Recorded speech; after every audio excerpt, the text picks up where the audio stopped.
So the next day, he comes into English class, and he's a little late. And as he's walking by me to sit down, I look over to him and I say, "You stewed buttwad." And he just cracks up. He loses it. And he says, "I love that movie." You know when you meet somebody for the first time and you can just tell by the way you talk to each other, the words you use, and just the overall vibe that you have a connection. Hello everybody, my name is Bishop Freesh and I want to welcome you to My Life Through Music, where I talk about the songs or music that were either there at a particular place and time, or the songs and music that describe thoughts, feelings, and emotions that I had during those particular places or during those particular times. And the song that does that for this time and place is The King of Rock by Run-DMC, released in 1985. Now, if you followed any of the videos that I have put up in the past, you might remember that at a pretty early age, I did get a little bit exposure to rap music through my older cousins.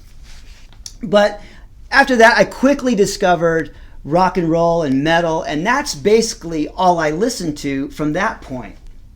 Until I met this guy in my sophomore year and discovered that rap and rock could be fused together to create something incredibly awesome.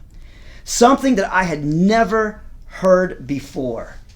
So I'm sitting in English class, and at the beginning of the year, we're still kind of, getting to know where we sit and who's around us and stuff. And there's this new guy, sitting next to me, and, he's just sitting there. He's not saying much. And he was different, He rolled up his pant legs and he pegged his pant legs, and he wore, a different kind of style of clothing, and he parted his hair on the side, where, me and my boys, all we did was, we just basically parted our hair down the middle and tried to grow it out as long as we could, until our dad said, you need to get a haircut, But I started talking to him before class, and I found out that he was from California. And I asked him, how is it there? What's it like? And he turns to me and he says, "It's a lot different." And then class started. And the rest of the class, all I could think about was, well, how different is it? What's it like, man, to go to school there? I have relatives there. I've visited there before, but I didn't go to school there. I had no idea what it's like to live there. Would I ever get a chance to experience it? We'll see. The next day, I was in class at my desk, and the first bell had already rung, which meant that you were supposed to be in class at that time. And he walks in, he's late, and as he's walking by, I say to him, I said, "You stewed buttwad," and he just starts cracking up, man. He just starts cracking up.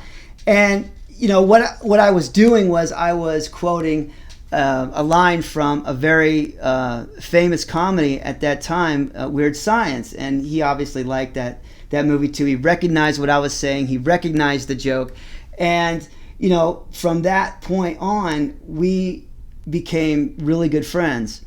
And I'm going to call him the California Kid, and the reason why I'm doing that is because I'm not going to use people's real names in this project. I'm going to give them nicknames, and here's why. Some people, they just may not want to be mentioned, and that's great. That's fine. I totally get that. I totally respect that, and that's cool.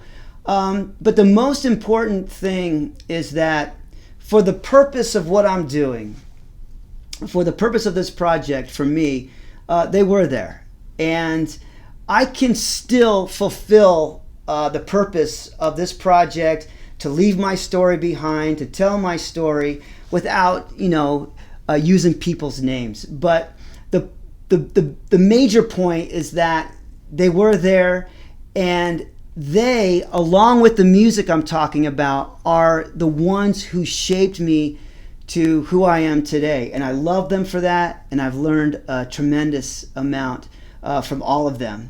So, like I said, the California kid walks in, he's late. I quote, the line from the movie, he cracks up, and from that point on, we were buds, And so after class, he says to me, he goes, "Hey man, where do you live?" And I told him, and he's like, "Yo, that's not too far from where I live, do you want to ride?" And I was like, "Yeah, that's cool." And he was like, "Okay, cool. After school's over, just go out to the parking lot, and we'll meet up, and I'll drop you off on my way home." And I'm like, "All right, cool." And then later on, I would find out, because I'm thinking to myself, man, he's how could he drive? Because if he's in our grade, none of us really drove at that point. But I would find out later that he was quite a bit older than me. He was about a year and a half older, actually, but we were in the same grade. And I would learn partially because of when his birthday was. That had some effect on it. But also, I believe that he was held back one grade, and I don't know which one it was. I don't remember, but I remember him saying that he had to stay back a grade. And like I said, he didn't care. So it was what it was. And I remember his birthday to this day because later on I had a couple of fake IDs, and I used his birthday on those fake IDs instead of my own birthday, and so that's how I remember. So after school was over that afternoon, I go out to the parking lot, and our parking lot was just this dirt and gravel just opening where the students would park. And I really, I didn't really know what to look for, So I'm walking out there, I'm just kind of like, looking around, And a few seconds later, I hear somebody call out, "Yo, B!"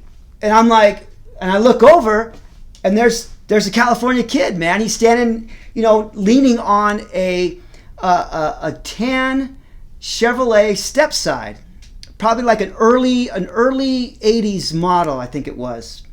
And he's just standing there waiting for me. He had his arms hanging over the bed, and his hands were hanging in to the back of the bed. He's just waiting. And so I walk over there, and he says, "Hey man, throw your book bag in the back of the truck, man. Let's get in," And it was a single cab, So we get in there, and immediately he's messing with the radio. I don't know what he's doing with the radio, And at the same time, he's driving out of the parking lot onto the main street, and I can't remember the street. I should have looked it up, but it took you out to Carefree Highway.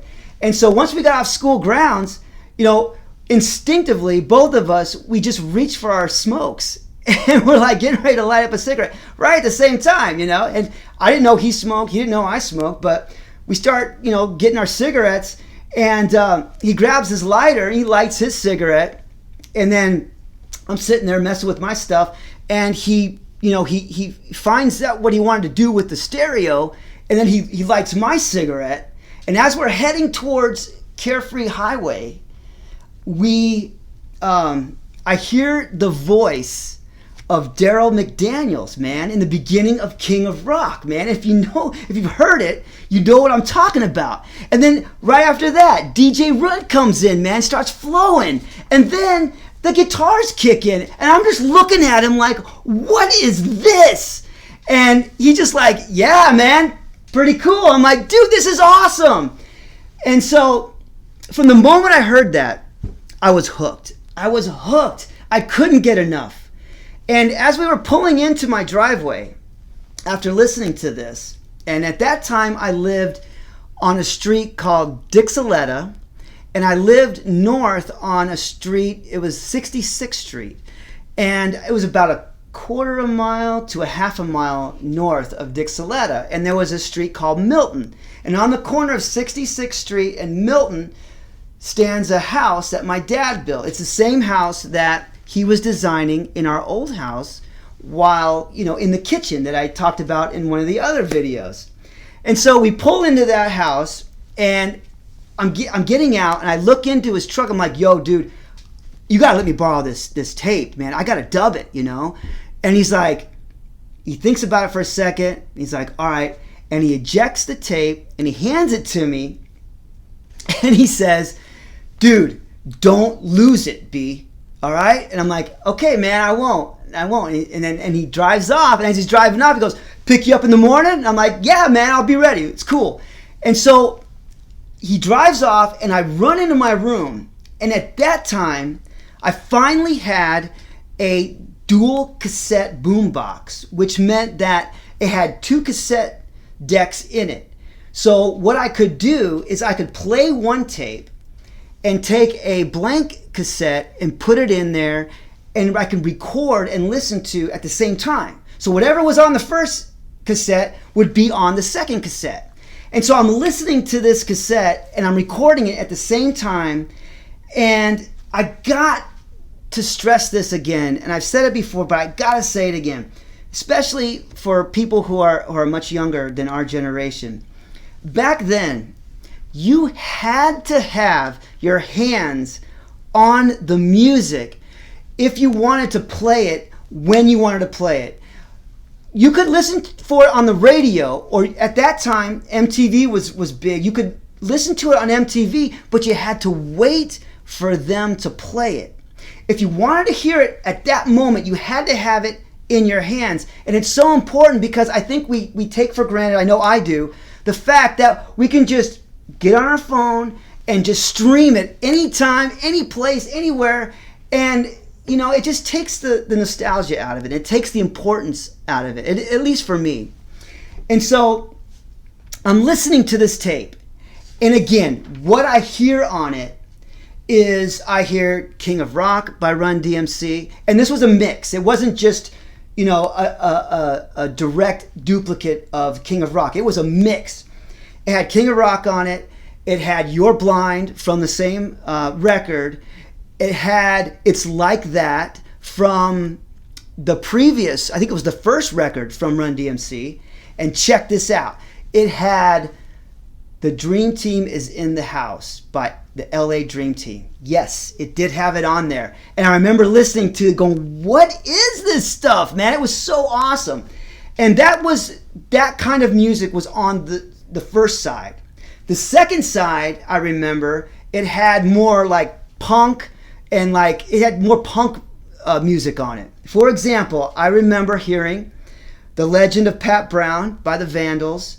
It also had a bunch of Suicidal Tendencies on it.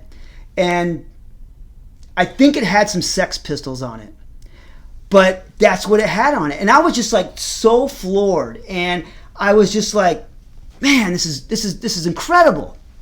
But I want to say a few things about Run-DMC before I close up. And rap music in that era, for that matter. Notice for a while, you know, during that era and that age, for the most part, not all, but for a while, the lyrics were pretty clean, you know, in comparison to today. They were pretty clean, but they were still great, you know, and they fused that guitar in there, which I thought was brilliant. I don't know if Rick Rubin was on that one, but he was definitely on Raising Hell, which really was awesome. But, I mean, and for the record, I do want to say, I love and appreciate both styles of rap. You know, the clean stuff, that I'm talking about. And later on down the road, I'm going to talk about some other stuff that I listen to. I love and appreciate both styles. And here's why. They're talking about real stuff for the most part. And that's how the artist wrote it, and that's how they performed it. And I've always been a supporter in that. Look, I can appreciate it, I can hate it, I can turn it off, I can listen to it. But if I don't like it, I don't have to listen to it. But I love it all. And so I respect both styles. Just want to say that. The way the artist wrote it is the way it should be listened to. I don't like when radio stations, you know, bleep out stuff. I understand why. I get it. But I really would rather just don't play it at all. Just play the song, you know. But another thing about Run-DMC and artists of that era is that if you notice, and still today, but they really, really, truly believed and trusted themselves. And they didn't really mind propping themselves up, you know. It was all about respect and about being better than the next. And they were always challenging other rappers, you know, hey, if you're better than me, prove it, you know, that sort of thing. And I do believe they had a healthy dose of that. I really do. You've got to love and respect yourself, you know, and then you can still go overboard, but it's important to love and respect yourself, because if you don't, how do you expect the next person to love and respect you? Just a little small point. But getting back to the rap, they didn't take anybody's BS, and they called out BS when they saw it. And everything actually did rhyme, you know. And later on, it just kind of got a little looser and looser. But I mean, everything for the most part rhymed, you know, and it was good. And they talked about serious social aspects of life, cultural things, and yes, race, which I'll get into a lot later down the road. But for me, it was very, very eye-opening. And a lot of the bands that I will talk about, not only in this video, but later on, the rap artists, I saw most of them with the California Kid. We went to a place called the Celebrity Theater. It's still here. And we saw a lot of rap bands there, and I'll touch on that. But that was the day that I got the first of many nicknames that I would get throughout life. That day, the California Kid started calling me B. And some people still call me that to this day. And this is why this song is where it's at in my Life Through Music playlist. And I'm going to put the links to all the songs that I've mentioned in this video down below. I highly encourage you to check them out, listen to them, and you'll see how it shaped my listening and my view of the world, or started to at least. And you'll see how and why it's important to not only my music tree and how it branched out, but yours as well. And again, I want to thank you for watching, and I look forward to seeing you in the next video.